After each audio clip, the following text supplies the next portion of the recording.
Adventures in Research.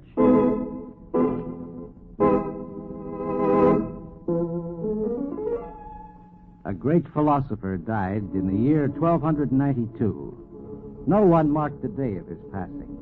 He had lived to a disillusioned old age, seeing none of his dreams come true. And so he passed into oblivion. But later he stood in the minds of man as little less than a god. What manner of man was he who said, "A little groping toward the light, and then the night"? What manner of man was Roger Bacon?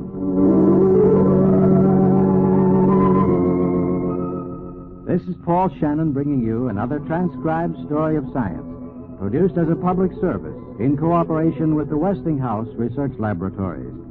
And today telling you the story of one of science's earliest contributors, the fragments of the story of a man named Roger Bacon.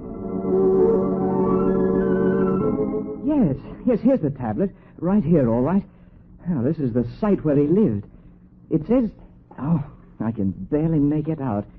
The great philosopher Roger Bacon, born in the year of our Lord 1214, who, by experimental method, extended the realm of science and, after a long life of untiring activity, fell asleep 1292 in the year of our Lord. The tablet at Oxford gives only a glimpse of what Roger Bacon bequeathed to us. 1292 is a long time back to find the measure of a man. 7 centuries of dust obscure him in his gray prison cell where he died, and his passing was not marked. And the gray dust of time obscured the books he wrote, if indeed they were ever written.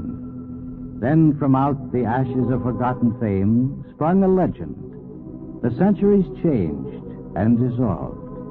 Words were whispered, legends of great books hidden away, and a name began to take form as the centuries passed. Roger Bacon became a world of legend. Oh, Friar Roger called Bacon. Didst thou know he built a bridge by the natural condensation of air? Aye, he built a bridge 30 miles long over the sea from England to France. Oh, and what happened to it? He passed over it safely, this bridge of air, he and all his retinue. A most remarkable bridge. Hast thou seen it? Alas, no. For Friar Roger destroyed it again by rarefying the air. A most remarkable man. But that is nothing compared to what else he has done. There is nothing in the world the man could not do. A magician of white arts he was. Roger Bacon was dead 200 years. 'Tis said that Friar Bacon had 2 most wonderful mirrors that he built. 2 wonderful mirrors? By one of them, he could light a candle at any hour, day or night. Ah, a man among men. To light a candle by a mirror. That is not all. With the other mirror... Yes, the other mirror? In the other mirror, he could see what people were doing in any part of the world. See people in it? Verily, this Friar Bacon was a man among men. Roger Bacon was dead 250 years. And this man Bacon fashioned a head of brass that sat upon his table, and from it he could obtain the answer to any question he asked. And Roger Bacon was dead 300 years. Today, Bacon is dead more than 650 years. Can we now see the man, not the forgotten old prisoner who died unlamented, nor the near genius with a head of brass, but the real Roger Bacon? Little is known about the external events of his life, but we now can reconstruct the summary of his internal life, his ideas. He attended the University of Oxford, where he heard such things as... Yes, scholars. We must do as Aristotle had done. He combined the study of physics, biology, and mathematics into a universal system of logic, upon which all human knowledge is based. Aristotle, dead some 15 centuries. Yet Bacon must do as Aristotle had done. But Aristotle lacked the necessary instruments to verify his scientific doctrines. Can we not progress beyond what Aristotle knew and thought? Bacon was almost 30 now, and his philosophy had begun to crystallize. So he left his role of teacher of philosophy and turned to his religion for his science. He became a Franciscan friar. But in the 13th century, science was at twilight of mysticism and guesswork. No one had made the experiments to discover what was and what was not. All this Roger Bacon undertook. What others have striven to see dimly and blindly, like bats at twilight, I investigate in the full light of day. My lord, constantly there are visitors to Friar Roger, and such visitors. Whence come they? Where does he find them? And more, what business hath he with such? Today there were tillers of soil and rag pickers, and old women, plowmen, and soldiers. Yesterday there were barbers and cooks. Bacon had chosen the whole world as his province. There was nothing known to the laymen, old women, soldiers, and plowmen of which he was ignorant. He worked with minerals and metals and made weapons of war. He studied agriculture and rainfall. He made notes of remedies and charms employed by old gossips. He studied the books of magicians that he might expose their mystic tricks. Nothing that deserved inquiry escaped him. And the world and his friends might ask, But, Friar Roger, of what good is it to cram your head with the gossip of the kitchen, to study the earth in the field neath the plow, turn your mind to better things? To what better things? The world is my subject, good Edmund, and I have learned much. Suppose I should tell you that the calendar is wrong. Calendar? Wrong? Nonsense. Suppose I tell you that one might construct with glass an aid to the eyes. Oh, what fancy is this, pray? The laws of optics. It would be practical, I believe, to construct some sort of glasses to be placed before the eyes, and the aged and those with weak eyes would find it helpful. and those stones on the table, are they to see with also? Stones? Oh, magnets. I have been studying the characteristics of the magnetic field. Pray tell me, Friar Roger, is there nothing you have not learned? It is a wide world, Edmund, and there are many laws. I believe I have come upon certain of them, but I am not sure.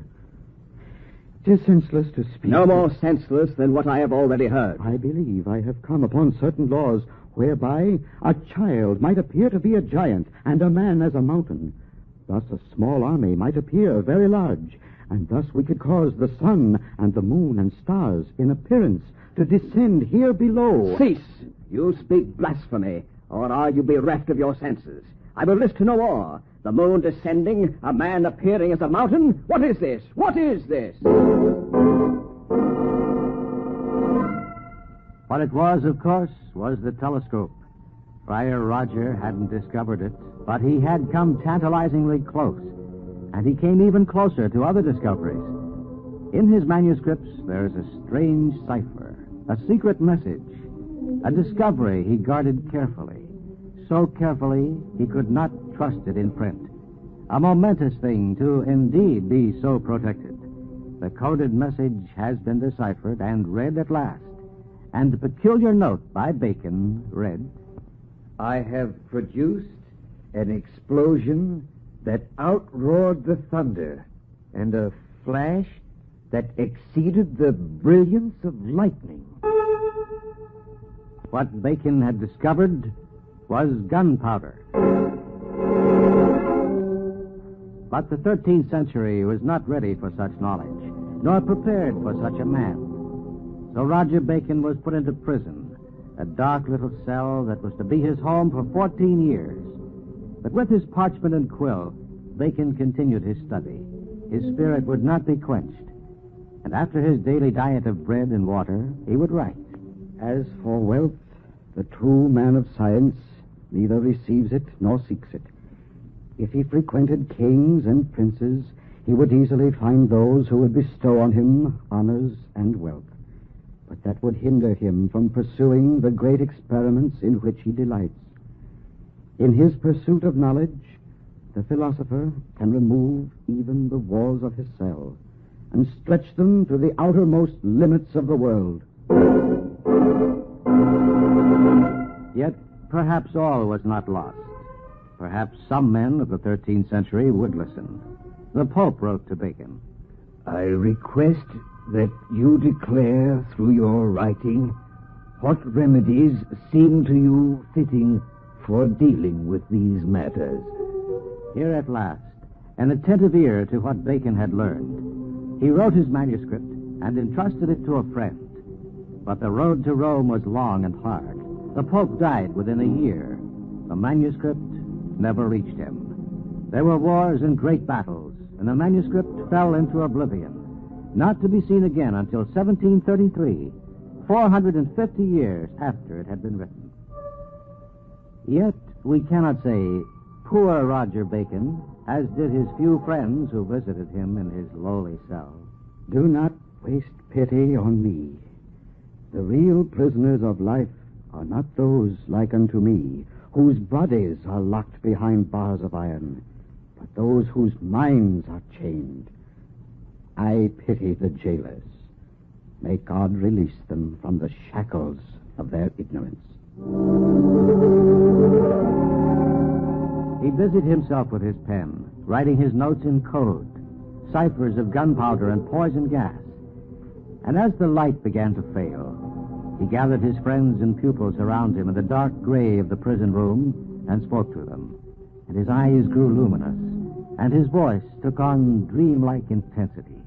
I believe that humanity shall accept as an axiom for its conduct the principle for which I have laid down my life, the right to investigate. It is the credo of free men, this opportunity to try, the privilege to be wrong, the courage to experiment anew.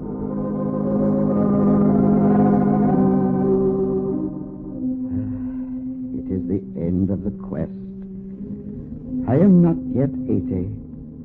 A whole lifetime spent trying to catch a fleeting glimpse of the truth. What have I accomplished in the years allotted? Yea, I have only glanced at the title page of God's manuscript. And now it is almost time to close the book. Life is a little groping toward the light, and then the night.